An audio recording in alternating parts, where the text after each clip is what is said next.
up, gamers? This is NGG here with another review video, and this time it is for Remilore, a lost girl in the land of lore. I hope I'm saying that right. This is a roguelike game. This is my first roguelike, so I want to kind of review it for you guys today. And I didn't play this alone. I played this as a co-op experience, and I'll get into that later, how the difference between co-op and single player mode. But right now, let me introduce you to our co-host. Hey everyone, my name is Divine Cummings Voice Acting, also known as Manaka97 here, and I'm happy to review Remilore with Nintendo Gamer Gal here today. And we are happy to have him. So we're gonna get into this game. This game is a little different for how it plays as opposed to how I normally am used to playing. So we're gonna do story, gameplay, and give you a rating as always. I'm gonna start with story, since when we played there was no story mode. It was just straight up gameplays.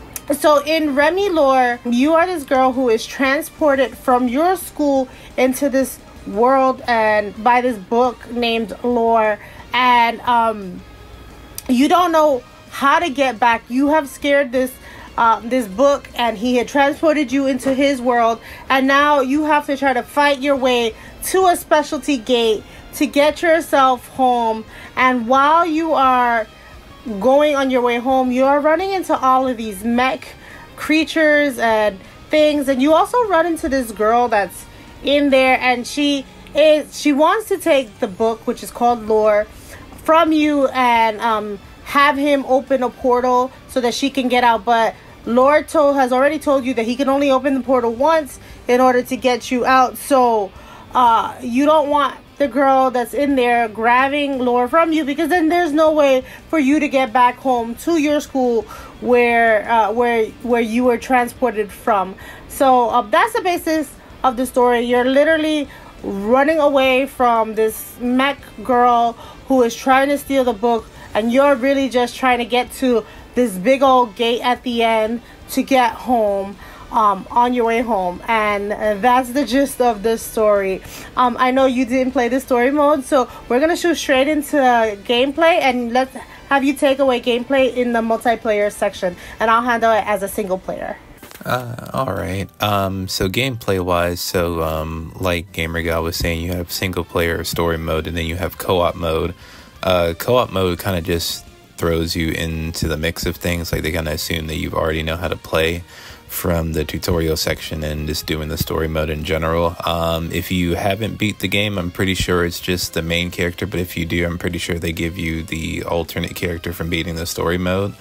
But with pretty much the gameplay, it's a roguelike game, so essentially if you die, you have to restart the whole section again from where you last left off, from whichever act that you started from. There are 4 acts in total, so essentially you'll go from Act 1 to 2 and Act 1 to 3, and then during the 4th act there'll be a boss fight. But pretty much you'll pick up weapons. These weapons can vary to broom, to scissors. I think like one is like blades and swords, and various different items throughout each act and levels themselves. And within picking up these weapons have different abilities. Some can stop time, other can freeze enemies, and there are some that just shoot from the book itself. So depending on which weapon you pick up, your sub weapon will differentiate and vary depending on which weapon you pick up. So it's not like you can pick up a broom and then pick up scissors and it'll carry over. No, depending on which weapon you pick up will also have its own different sub weapon. Along with that, there's also boss fights as well. Like I mentioned previously, each act has its own boss fight, and from what I've gathered from playing through the game itself the first time, abilities like freeze or stopping time will not work or affect boss fights as clearly as having the book to, you know, shoot at the enemies, or not at the enemy, shooting at the boss fight, and having the shooting of the sub weapons kind of carry you while you're doing the physical attacks. Along with this game, you have your light and heavy attacks with being X and A, I believe. And on top of that, there is the level up or stat system. Now, depending on like how you play the game or whatever, you collect candies or treats that will go towards your stats, and these stats can vary from leveling up your sub weapon, or how fast you dash, or how much health you gain, or the discounts you get for completing a stage. So all the candy and snacks that you collect throughout the levels and even through the boss fights will determine on what you put towards your stats as you progress through the levels as a whole. The stats you have to unlock the unlockables with the food, like you said, and there are so many unlockables to unlock that will help you on your way. Like we did the mastery of swords one, and then it started as dropping better swords for us to fight with. We never did that the mastery of the hammers one, and then all the like buffs for like being stronger, being faster, having the speed, the weapons have special power ups and stuff like that are all in that that section of like powering up your stuff. Anything else in multiplayer you want to talk about? Nope. That I can I do one more thing. When you beat the game, it unlocks like New Game Plus, and you can kind of customize your settings after you beat co-op mode. But other than that, I believe that's about it. And that is where I'm gonna come in, because I kind of love beating my games in story mode. Like, even though we beat it together in co-op mode, there was no story, right? Like, there was no story that we had played.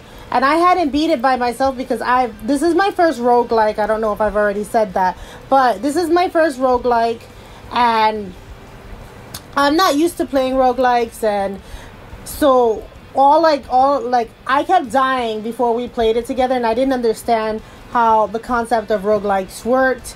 And now after playing with you, I was able to go ahead and go back to the single player mode and play again. And like you said, there is a New Game Plus mode. You can play it in a bunch of difficulties, but I chose to play it in the one where you get to pick your weapon and pick the special that is assigned to the weapon, because I know when we were playing, I would grab those like mystery scrolls that were there, and I know you wouldn't touch them because sometimes it was bad stuff and sometimes it was good stuff, and sometimes the bad stuff would take away the weapon you were playing with, and that's why you never wanted to touch it. So when I was playing it by myself, I would pick up the scrolls and I could go back and change the weapon I had and the power-up skill I had to it as well.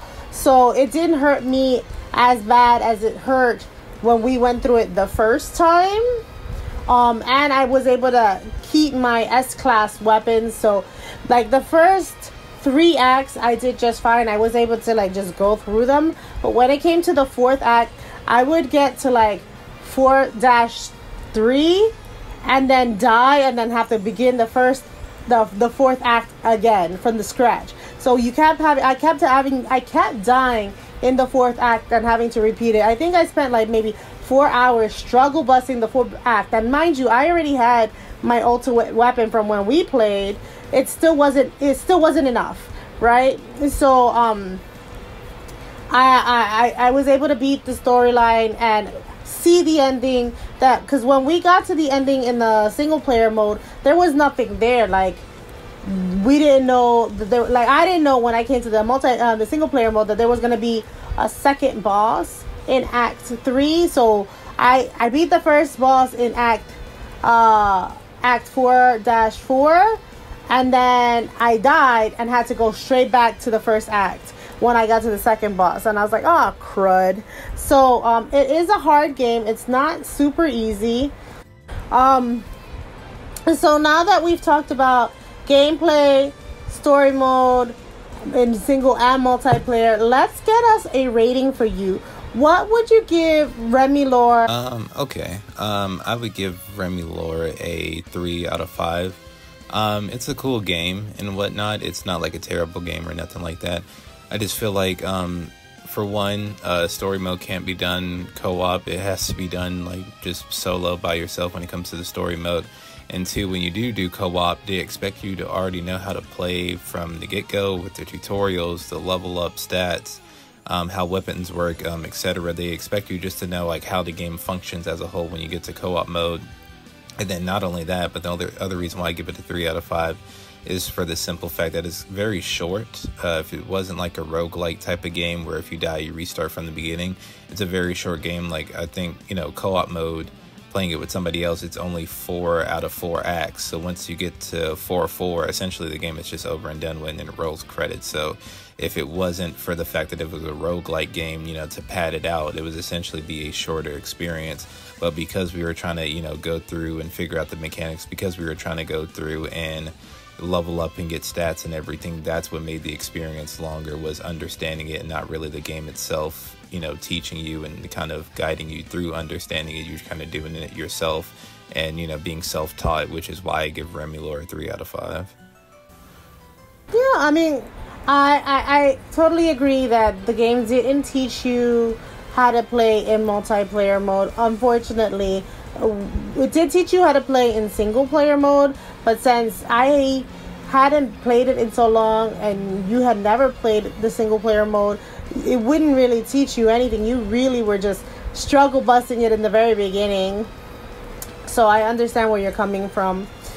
I'm gonna say I give RemiLore a 3 as well. I love the animation, guys. Love the animation. I love the like conversations that Remy has with Lore and the other character has with Lore and Remy. I definitely like the story in the game, but you are completely right. It's super short. It is a very hard roguelike though, because even with my, like I said, with my special weapon, I was not able to just power through the game and beat it super fast after we beat it the first time. It did take a long time, and so yeah, that's why it's not higher. I would have loved to give it a 4, but it was short. It was a struggle bus. This is my first roguelike, so maybe I'm judging it a little too harsh, but I obviously didn't know that it was a roguelike. I didn't know what a roguelike was before this game, and the thing that saved it for me was that it had a story.